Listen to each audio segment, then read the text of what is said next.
We have a special guest right off the top. He's out recruiting in the South. He's Florida co-defensive coordinator and defensive line coach Sean Spencer, who, of course, coached Gervon Dexter at Florida last season. Coach, thanks so much for pulling over for us and taking some time to talk about a player that Bears fans are really excited about.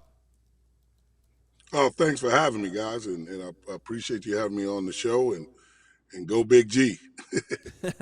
So let's start right away with, I think, the question that a lot of fans want to know, and it's something that Gervon actually talked to us about Friday on the first day of mini camp, which was just the idea of responsibilities, of being asked to do one thing at Florida versus what maybe the Bears are going to ask him to do. And quite frankly, I think a lot of it just has to do with the college game versus the pro game a little bit as well. And you have experience in the pros. You were just with the Giants before you went over to Florida. Can you give us an idea, maybe clear some of that up, maybe the idea of how you use Gervon Dexter versus what the Bears might want him to do?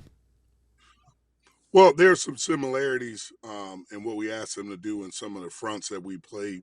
I think what they'll play there at the Bears is probably more suited for the way G's game is. It's a little bit more up the field type of front, and it plays to his athleticism a little bit more. Not that we did not have that, but certainly at that level, he could really prosper with that type of system. Coach, we all watch the tape, and it kind of jumps out at you like, whoa, he's slow to get off the ball, and then everyone's trying to figure out the reasoning for it, and people are saying, well, he'll get coached up that way with the Bears, but it's like they're not coaching him to get off the ball in Florida, but it's more a scheme. Can you explain like why, when you watch the tape, the way you guys had him go about his business, so to speak? Well, when he was in some of those inside techniques, we play it a little bit different. It's more of a react attack as opposed to when he's a 3 technique or a shade. He's going to be more of an attack react type of style. I think a lot of that's encompassed by the way the pro game is as opposed to college. So in the college game, there's like 15 signalers. You see that on TV. There's boards. There's who's the live signaler, who's the dummy signaler. And the pros, the mic will walk up to him and go overstack 44. And then that's it. He's got nothing to think about. I think, obviously you guys saw that the issues with the get off, and clearly, that's not something that we coached him to go slow there. But the reaction time will just be a little bit different because he'll know what's going on right away when he gets those calls, and they'll just line up and go. But you saw once he got to the point of attack, there's like 15 to 20 plays, right, where I'm watching him and I'm thinking, if I'm still with the New York Football Giants, like I'm watching this guy and I'm saying, man, this dude's a first-round talent, right? So there's a disconnect between, the application of what's going on the field and really the playmaking ability. And I think that playing in that system with Chicago, he's just, he's going to ascend, and it'll be a much better situation for him. So, Sean, you said, this is a guy that can be a first-round talent. You were with him for a season. What stands out about Gervon Dexter when you just watch him on the field, see him do his thing? What stands out about him? Unbelievable power at the point of attack, ability to press himself off blocks. And as you know, the players in the NFL, consistently are better, especially in the interior, playing guys like Zach Martin and those guys, you better be ready to go. And his hands are very strong at the point of attack, and, his ability to play in short area. Right? So, he's playing 3 technique, he's playing shade. He's got to be able to make plays in really short quarters, and he has the ability to do that and really has sub-value as a pass rusher, right? So he can create the one-on-one matchup with the guard or the center, or if he's playing outside, on the tackle or whatever, however they're going to use him, he could do that. He's got pass rush ability. And really, when you look at a guy, when you start talking about a potential guy that's a first-round talent, he's got to be a 3-down player, right? And this is who I think he is. And, I tell you, man, you can't get real caught up in the first or second round. Like, he was the 58th pick taken overall, 53rd pick taken overall, something like that. Well, I mean, that's 53 people in the entire country, right? Like that tried to go to the NFL. That's a pretty high draft pick, right? So I told him before this process happened, do not get caught up in the first round, second round thing. The objective is to make the pros, and right, and be a part of that, and really just continue your career. So, Coach, I want to ask you this: when you get the job last year at Florida, and you're doing your homework on the players that are there, and Gervon Dexter, you get to him, you get to his tape, you get to who he is as a person, you find out, okay, this guy, he wasn't playing football really until, a whole lot until he gets to, I think, his junior year in high school. How much did that rawness still stand out to you as you were coaching him? And not necessarily in a bad way, but, in terms of sort of the untapped potential that's still there. And then despite that, how much did he amaze you with his ability, considering that here he is walking into the SEC, playing right away after not playing a whole lot at the high school level? So the first thing is, excuse me, I walk in the room, or he walks in my office, and I see this 6'6", almost 315 pound. I'm like, oh boy, here we go. Got us one. I was just so excited because I just left Leonard Williams and Dexter Lawrence. So, to see that guy walk in the room, I was like, okay, all right, it's good now. I can see it. Then I watched his tape, and we watched every one of his clips, and we talked about him. And there was games like when he plays against Bama the year before I got there. Man, this guy looks like, man, the first top 10 pick, right? Like, and then we watched a couple other games, and I'm like, okay, G, what were you thinking here? I think the point that you guys made about newness to football is huge, right? Because those things, the calluses that you develop throughout your career come from experience. And when you don't have that experience, right, then things don't come as easy to you. And I think that's where the Bears will be really excited about how his game will progress, because now he has played a lot of plays. Remember now, guys, this guy had, I think, 55 tackles, right, last year. So his ability to make plays consistently is going to be better because he's going to be put in those situations, understanding blocking schemes, understanding what they're trying to do, first and second down tendencies, studying the game that way. I just think he's going to play a lot faster.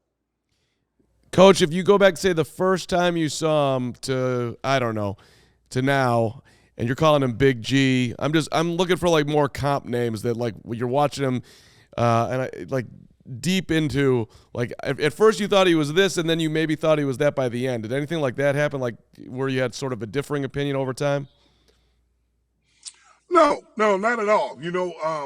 Obviously I played him a lot, guys. Like, so think about this. I would have preferred to rotate him much more, but we didn't have any depth, right? So, this guy played almost the entire game. I mean, if we're playing 75 plays, G was going to be in about 64 of those. So that's really not healthy for him. It's not healthy for the unit, but, you didn't want to have him off the field when something was going wrong. I'm like, man, dang, why wasn't he on the field, right? So I think now that he's going into the NFL, I just think, he's going to not expected to play 65 snaps in a game, right? He can, if you get that around 40, 45, this now you're getting a 100% guy all the time. Sean, for you, what was Gervon Dexter like in the weight room? You were talking about you went through and watched all of his film. What's he like in the weight room and also the film room as just a student of the game, but also someone who's also physically imposing? What is he like in the weight room and the film room? I'll give you guys a story, right? So we would play games sometimes at night, and the game would end at 12 o'clock. And about 1:15 in the morning, I would get a text, and he would ask if I watched the game yet. What can he do to get better? I'm like, well, I'm about to watch this bed and watch some sleep, man. But so, and then in the springtime, the guy would sit in my office while I would grade the film from practice, and he would watch it with me until about 10:30 at night. At one point, I asked, do you take class? Like, do you gotta go, man? So he always was asking the questions of how he could get better. Some guys ask the questions of what did I do well? That's pretty evident, like they understand that.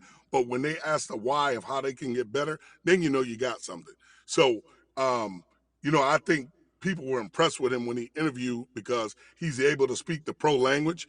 Obviously being around me, the buzzwords and how to answer questions and just the way we coached him up. I think helped him in the interview process. I mean, this is a guy, man. I mean, you got a special one there. I'm just telling you right now. I mean, you got a special one, and I told every team that I spoke to, if I was in that chair, one of 32 in that chair again, that there's no way I would bypass this guy, especially in the second round. Wow. So, and I'm just kind of putting everything together.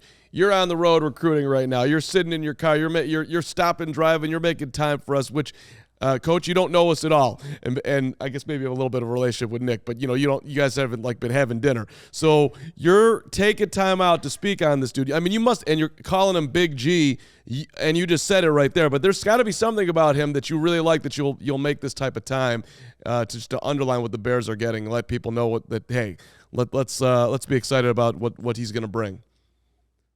Well, first of all, Nick, you owe me dinner, right? So I'm cool. I usually I got you, Coach. That type of stuff. All right, I appreciate it, man. I recruit Chicago too. So the thing about this guy is that he was on to his second D-line coach in his career, right? And really, our relationship really catapulted when I realized what type of human being he was, right? Like he's a great father to his child. And that's all he wants to do is be a great father. He respects his mom. His dad passed away. And I asked him one time, I said, you say yes, sir, all the time. You don't have to say that to me. He goes, my dad taught me respect. And if there's an older person I'm speaking to, I'm going to always refer to them as sir. I mean, it's like a movie made up, right? Like this guy is he got it all, And by the way, you put him in the phone booth with somebody, he coming out alive. I'm just telling you. Love that. That's awesome. Ain't no soft and Big G. I'm just telling you. I told him one time at practice, he got mad. I told him I was going to tranquilize him. All right, Coach, I'm going to throw you a quick curveball here. The Bears' first round pick was Darnell Wright.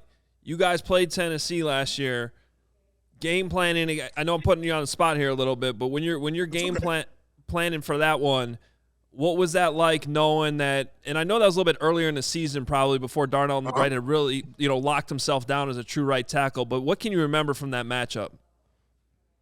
Well, I remember it was a big, strong guy that really you had a hard time rushing because he took such great angles and he played with his hands. When I would scheme guys up and look for flaws in their game, what I call the DNA, he didn't really have a whole bunch of them. I mean, great kick slide and his timing and his punch to an outside rusher was pretty special. I mean, I thought this guy, and equally in the run game, right? Equally in the run game. I mean, he don't just cover people up. He's trying to maul them. And, obviously that system is pretty fast. It's like warp speed going on at all times. But for that guy to not fade throughout the game was pretty impressive. Because usually you could catch him, right? He gonna get worn out. We're gonna go get him now. Man, this dude was active and he was really a problem. Coach, the Bears locker room is full of great dudes, and we got to meet Gervon for the first time in person over rookie minicamp, and it stood out that he was a friendly, respectful, smiling, easygoing, and you're underlining the intense dude. So we just got to learn over here, because we'd like to have him on set, how to really get to know Gervon. What's the way to his heart so we can have him in studio here? Can you give us a little roadmap for that? First of all, to start off with his little son, Lil G. So we've already offered his son, by the way, guys, the class of 2040 or whatever he is. We've offered his son already, but he, you talk to him about his son, his upbringing, very prideful and growing up in Polk County, and knowing that he represents something bigger than himself. I mean, this guy, I just can't talk any more high on this guy. And you guys don't know me, but I keep it very real. And if I didn't feel this way about him, I would not talk with this passion about this guy. Well, we appreciate it, Coach. And I'll tell you what, next time you're in Chicago recruiting, you let us know. We got you. Got you on dinner. We'll get you. I don't know how we're going to do it, but absolutely. We'll get some good Chicago steakhouse, maybe some Goose Island going. We'll give you the Chicago experience. Coach, thanks so much for pulling over, giving us some time today. Bears fans really excited about your guy, Gervon Dexter, and we'll see how it goes as he enters the league as a rookie this year. All right, guys. Thanks for having me. Appreciate you. Thanks, Sean. There he is, Sean Spencer, Florida co-defensive coordinator and defensive line coach.